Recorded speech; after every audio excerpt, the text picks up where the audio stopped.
অভিষেক ব্যানার্জি, তার ঘরে এসকালেটর আছে। আপনারা মলে গেলে যে চলমান সিঁড়িতে ওঠানামা করেন, আপনি দাঁড়িয়ে থাকবেন, সিঁড়িটা উঠবে আর নামবে। আমাদের ভাইপো ব্যানার্জির ঘরে সেই সিঁড়ি লাগানো আছে, কোটি কোটি টাকা খরচ করে, কোটি কোটি টাকা খরচ করে ঝাড়বাতি লাগানো আছে। আর এই এলাকায় প্রচার করছেন, সব এলাকাতেই প্রচার করে তৃণমূল কংগ্রেস, দিদির রাস্তা দিয়ে হাঁটছিস, দিদির ফ্রিতে রেশনের চাল পাচ্ছিস, দিদি লক্ষ্মীর ভান্ডার দিচ্ছে, দিদির উপশ্রী দিচ্ছে, দিদি যুবশ্রী দিচ্ছে, যদিও আমরা যুবশ্রী পাই না, যাই হোক, রূপশ্রী দিচ্ছে, কন্যাশ্রী দিচ্ছে। দিদিকে ভোট দিবি না? আপনি তাকে প্রশ্ন করবেন। আমি সাধারণ মানুষকে বলছি, যখন তৃণমূল কংগ্রেসের কোন নেতা 2 পয়সা 4 পয়সার নেতা এসে আপনাকে এসব বোঝাবে, একটাই প্রশ্ন করবেন যে অভিষেক ব্যানার্জি কোন জমিটা বিক্রি করে এটা দিচ্ছে, বা মমতা ব্যানার্জি কোন জমিটা বিক্রি করে মেয়েদেরকে বা মায়েদেরকে 1000 টাকা করে প্রতি মাসে দিচ্ছে। মমতা ব্যানার্জি জমি বিক্রি করে দিচ্ছে না, অভিষেক ব্যানার্জির বাড়িতে যে চলমান সিঁড়ি আছে সেই সিঁড়ি বিক্রি করে দিচ্ছে না। আমার আপনার ট্যাক্সের টাকায় আমার আপনার উন্নয়ন হয়। আমি আপনি এই যে 10 টাকার জলের বোতল আছে স্টেজে, এই 10 টাকার জলের বোতল কিনে অর্ধেক টাকা কেন্দ্র সরকারের রাজ্য সরকারকে ট্যাক্স দিয়েছি। 1 টাকার দেশলাই কিনে তার অর্ধেক টাকা কেন্দ্র সরকারের রাজ্য সরকারকে ট্যাক্স দিয়েছি। আমরা যে পেট্রোল ভরছি তার থেকে ট্যাক্স দিচ্ছি। আমি পাঞ্জাবি পরে আছি, তার ট্যাক্স দিয়ে পাঞ্জাবি কিনেছি। প্রত্যেকটা জিনিসের আমরা ট্যাক্স দিই, সেই ট্যাক্সের টাকায় আমাদের উন্নয়ন হয়। আমাদের টাকা আমাদের কাছে আসে উন্নয়ন মারফত। মমতা ব্যানার্জি জমি বিক্রি করে রূপশ্রী দেয় না, অভিষেক ব্যানার্জি জমি বিক্রি করে লক্ষ্মীর ভান্ডার দেয় না, মমতা ব্যানার্জি তার কোনো ঘর বিক্রি করে, বাড়ি বিক্রি করে, ফ্ল্যাট বিক্রি করে আমাদেরকে কোনো উন্নয়ন করে না। বরং তাকে এটাই বলবেন যে তোর দিদি নবান্নের 14 তলায় যে এসির হাওয়া খাচ্ছে, সেই এসির বিল আমরা পাবলিক ট্যাক্সের টাকায় মেটাই। তোর দিদি যে 10টা গাড়ির কনভয় চড়ছে, সেই গাড়ির পেট্রোল আমাদের পাবলিকের ট্যাক্সের টাকায় হয়। তোর দিদির টাকায় আমাদের উন্নয়ন হয় না। এইটা তৃণমূলের নেতাদেরকে জবাবটা দেবে। আর হুমকির কথাটা আরো একবার বলি, অবজারভারদের সঙ্গে আমার মিটিং হয়েছে। কেন হুমকি দিচ্ছেন? জ্যোতিপ্রিয় মল্লিক হাবড়ার এমএলএ, বন দপ্তরের মন্ত্রী, খাদ্য দপ্তরের মন্ত্রী, দুটোই প্রাক্তন। বন দপ্তর থেকেও বাদ হয়ে গেছেন, খাদ্য দপ্তর থেকেও বাদ হয়ে গেছেন। খাদ্য দপ্তরে তার এত দুর্নীতি, মানুষের রেশনের চাল, বাচ্চাদের মিড ডে মিলের চালের বস্তা সে তার বন দপ্তরের জঙ্গলের মধ্যে ঢুকিয়ে দিয়েছিল, আর সে এখন জেলের মধ্যে ঢুকে আছে। কত মাস হয়ে গেল। মমতা ব্যানার্জি প্রথম দিন খোঁজ নিয়েছিলেন, ওর সুগারটা খুব হাই হয়ে গেছে, আর সুগারের খোঁজ নেন না জ্যোতিপ্রিয় মল্লিকের। অনুব্রত মণ্ডল ভোট আসলেই উন্নয়নকে রাস্তায় দাঁড় করিয়ে দিতেন, চড়াম চড়াম ঢাক, গুড় বাতাসা খাওয়াতেন, মানুষকে কত কথা বলতেন, পাচন, সেসব ডায়লগ এখন আর মাথাতেও আসে না। পার্থ চ্যাটার্জি, মমতা ব্যানার্জি খোঁজ নেন না। অনুব্রত মণ্ডল, মমতা ব্যানার্জি খোঁজ নেন না।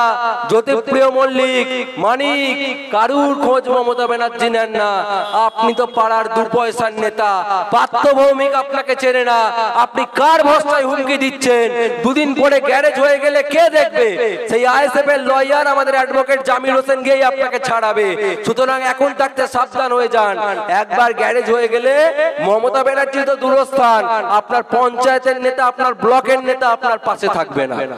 তাই এই সমস্ত যে হুমকি দিচ্ছেন, ধুমকি দিচ্ছেন, ভোট করাতে দেবেন না, বা ভোটের পরে দেখে নেবেন। আপনারা জিতবেন কি, আপনারা দেখবেন কি?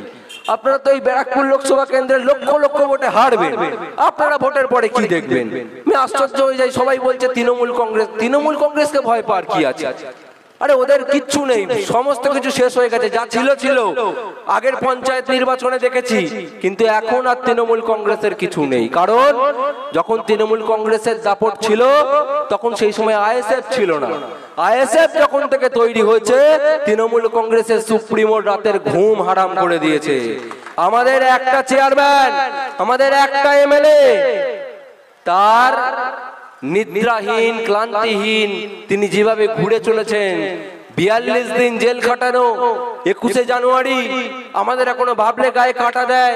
সেই পুলিশের লাঠিচার্জ, পুলিশ একদিক থেকে তেড়ে আসছে, মুখে অকথ্য ভাষায় খিস্তি দিচ্ছে আমাদের কর্মীদেরকে, বেধড়ক মারছে। পুলিশের লাঠিচার্জের নিয়ম কোমর থেকে পা অবধি, পুলিশ মারছে মাথা থেকে কোমর অবধি। প্রত্যেকটা লাঠি আসছে মাথা লক্ষ্য করে, আমাদেরকে মারা হচ্ছে, আমাদের কর্মীদেরকে মারা হচ্ছে। তার মাঝখানে টিয়ার গ্যাসের সেল চার্জ করা হচ্ছে, কাঁদানে গ্যাস চার্জ করা হচ্ছে।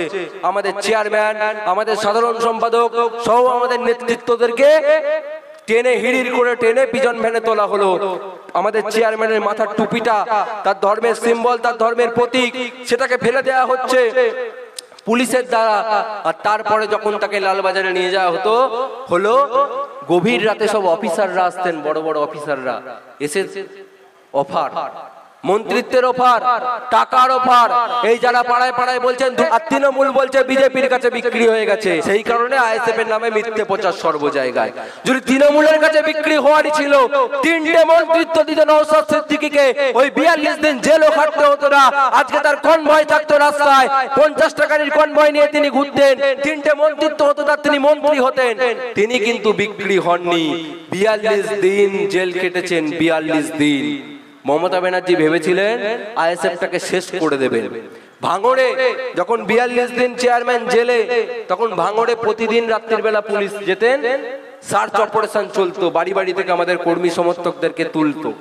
সেই সময় একটা অফিসার আমাদের চেয়ারম্যানকে বলেছিলেন যে ভাইজান আপনি ভেতরে থাকুন, নিশ্চিন্তে থাকুন, বাইরে আইএসএফ কে শেষ করা যাবে না। ছেলেকে তুলছি বউ আইএসএফ, বউকে তুলছি ছেলে আইএসএফ, ভাঙড় ময় আইএসএফ, সুতরাং আপনি জেলে থাকলেও আইএসএফ কে ভাঙড় থেকে মোছা যাবে না। সেই দিনই অফিসাররা বুঝে গিয়েছিলেন। আর মমতা ব্যানার্জি বুঝতে পেরেছিলেন 42 দিন পর, যখন 43 দিনের মাথায় নওশাদ সিদ্দিকী জেল থেকে বেরোলেন। আমি নিজে সাক্ষী, আমি নিজে ছিলাম। প্রায় 200 গাড়ির কনভয়, মারুতি থেকে শুরু করে স্করপিও, বাইক, কি ছিল না সেই র্যালিতে, প্রায় 200 গাড়ির কনভয় একদিনের নোটিশে আমরা জোগাড় করেছিলাম। সেই 200 গাড়ির কনভয় তাকে ওই জেল থেকে আর ফুরফুরা শরীফ অব্দি পৌঁছে দিয়েছিল। সেই দিনই মমতা ব্যানার্জি বুঝতে পেরেছিলেন তার শেষের শুরু। এবং সেই শেষের শুরু সেই দিন থেকে হয়েছে পঞ্চায়েত নির্বাচনে আইএসএফ এর। আপনারা দেখেছেন যে অভূতপূর্ব সাফল্য, যে কয় জায়গায় প্রতিদ্বন্দ্বিতা করেছি তার মধ্যে অর্ধেক জায়গায় জয় আমাদের।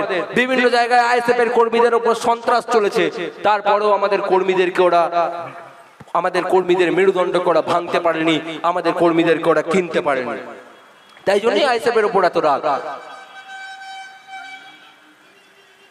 তাই আপনাদের কাছে আমাদের আরো একবার অনুরোধ থাকবে ইন্ডিয়ান সেকুলার ফ্রন্টের পক্ষ থেকে, যে আসুন আমরা প্রত্যেকে, এই যে আজকে স্বাস্থ্য ব্যবস্থা, অনুন্নত স্বাস্থ্য ব্যবস্থা, আপনি যাবেন সেখানে ওষুধ নেই, আপনি যাবেন বেড আছে, বেড কখনো পাবেন না। যদি ভাগ্যক্রমে পেয়েও যান, নার্স কানে কানে এসে বলবে বেড তো পেলেন কিন্তু বেড কভার নেই, বেড কভারটা বাড়ি থেকে নিয়ে আসতে হবে। মশারি নেই, মশারিটা বাড়ি থেকে নিয়ে আসতে হবে। আজকে হাসপাতালগুলোর অবস্থা এই করে রেখে দিয়েছে। আজকে স্কুল, সাবির বলার সময় বলবে আজকে 8000-এর বেশি স্কুল রাজ্য জুড়ে বন্ধ হয়ে যাচ্ছে। 8000 কোন স্কুল? সরকারি স্কুল। সরকারি স্কুল মানে আমার আপনার জায়গায় তৈরি হয়েছে স্কুলটা, হয় সরকার কিনেছে, আর তা না হলে আমাদের কোনো পূর্বপুরুষ একটা জায়গা দান করেছে সরকারকে, সেই সরকারি জায়গায় আমার আপনার ট্যাক্সের টাকায় স্কুল বাড়ি তৈরি হয়েছে। সেখানে আমার আপনার ঘরের ছেলে মেয়েরা বিনামূল্যে পড়াশোনা করছে। কিন্তু এই মমতা ব্যানার্জি এমন একটা বিল আনতে চলেছে, পিপিপি মডেল, যে বিলের মাধ্যমে আপনার এলাকায় যে সরকারি স্কুল আছে সেই স্কুলটাকে প্রাইভেট কোম্পানির হাতে তুলে দেওয়া হবে। ধরুন আমি বিরাট পুঁজিপতি, প্রচুর টাকা আছে, আমি আমার আপনার ট্যাক্সের টাকায় করা স্কুলটাকে কিনে নিলাম। কিনে নিয়ে সেই স্কুলটা এবার আমি চালাবো, আমার ব্যক্তিগত হয়ে গেল, স্কুলটা সরকারি রইল না। এইবার আপনার ঘরের ছেলে মেয়েরা যখন পড়তে আসবে আমার স্কুলে, আমি মাসে মাসে 2000-3000 করে ডোনেশন নেব। এইটা হতে চলেছে আগামী দিনে। তাই মমতা ব্যানার্জির থেকে খুব সাবধান। উনি মুখে বড় মিষ্টি মিষ্টি কথা বলেন, যখন বক্তব্য দেন মঞ্চের একবার এপাশ একবার ওপাশ, ভুলভাল হিন্দি ইংরাজি মিশিয়ে একটা ভুলভাল গান কবিতা পড়েন। এসবের মধ্যে দিয়ে উনি মনোরঞ্জন করেন, আমাদের মূলত এন্টারটেইন করেন। এইসব করতে করতে উনি কিন্তু ভেতর দিয়ে এই গভীর চক্রান্তটা চালাচ্ছেন। আজকে এই রাজ্যে মমতা ব্যানার্জি ক্ষমতায় আসার আগে আরএসএস এর কত শাখা ছিল, আর এই রাজ্যে মমতা ব্যানার্জি এই 2011 সাল থেকে আরএসএস কে পুষেছেন কিভাবে, সেটা আপনারা তথ্য দেখলে অবাক হয়ে যাবেন।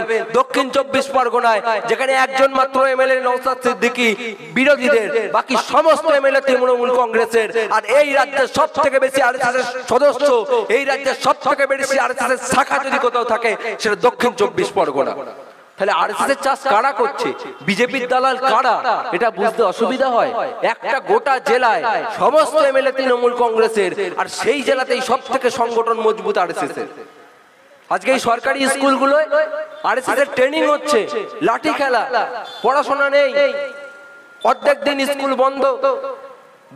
সিলেবাসের মান তো আমি বাদই দিলাম, আমি নিজে টিউশনি পড়াই, সিলেবাসের কথা বলে লাভ নেই, পড়াশোনার হালের কথা সেসব ছেড়েই দিচ্ছি আমি।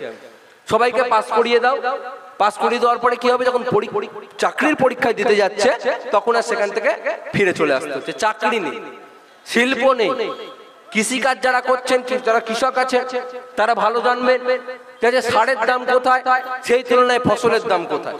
এই মমতা ব্যানার্জি বড় বড় ভাষণ, আমি এত মাদ্রাসা তৈরি করব, আমি অত এই করব, তত সেই করব, অথচ আজকে মুসলিমদের ওয়াকফ সম্পত্তির হিসাব দিতে পারেন না। মুসলিমদের ওয়াকফ সম্পত্তি বিহাত হয়ে যাচ্ছে। হিন্দুদের দেবত্ব সম্পত্তি দক্ষিণ 24 পরগনার একটা এমএলএ নিজের বাবার নামে করে নিয়েছে, একটা মন্দিরের জায়গায় এমএলএ নিজের বাবার নামে করে নিয়েছে। সেই দেবত্ব সম্পত্তি প্রতিষ্ঠার আবার নতুন করে হিন্দুদেরকে ফিরিয়ে দেওয়ার লড়াইটা করছেন পীরজাদা নওশাদ সিদ্দিকী। সেই ওয়াকফ সম্পত্তি ফিরে পাওয়ার লড়াইটা করছেন পীরজাদা নওশাদ সিদ্দিকী। আমাদের এখান থেকে অনতি দূরে নদিয়ার হাঁসখালি, সেখানে একজন হিন্দু বোনকে তৃণমূল পঞ্চায়েত প্রধানের ছেলে রেপ করে পুড়িয়ে খুন করেছিল, রেপ করেছে, তারপর তার দেহটাকে পুড়িয়ে দিয়েছে, এতটা নিকৃষ্ট।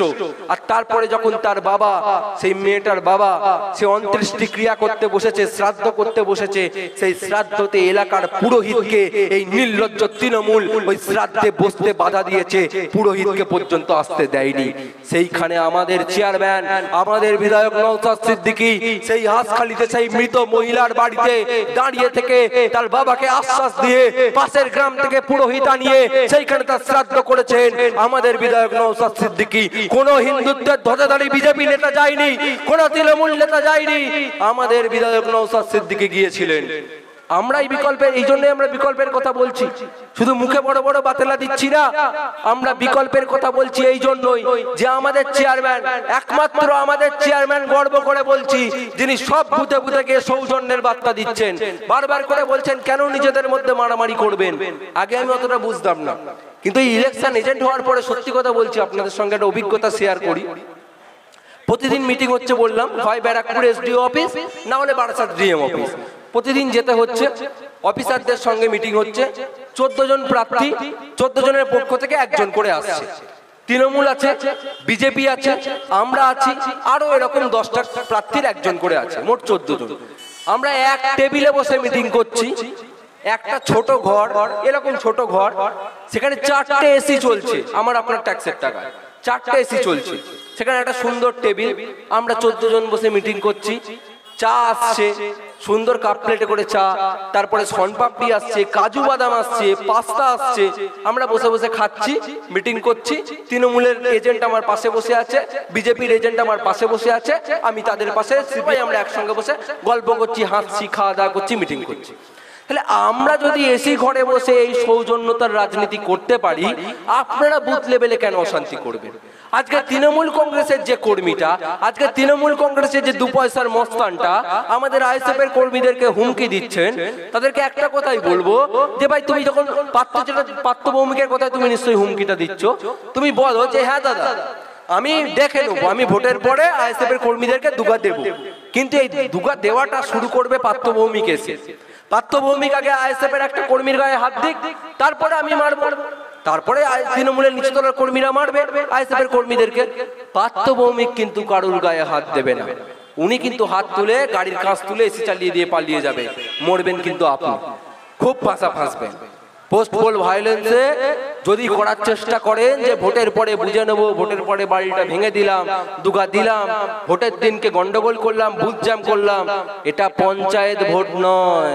যদি একটা পতাকাও কখনো ছিঁড়ে দেন, যদি একটা ব্যানারও ছিঁড়ে দেন, 15 মিনিটের মধ্যে এখানে পুলিশ টিম পাঠানোর ক্ষমতা রাখি, 15 মিনিট। আর যদি আমাদের কোনো কর্মী সমর্থকদের গায়ে এক ঘাও দেওয়ার চেষ্টা করেন, 5 মিনিটের মধ্যে এইখানকার পরিস্থিতি অন্যরকম করে দেব। কারণ লড়াই করতে নেমেছি, সংগ্রামের পথে কোনো ছাড় নেই।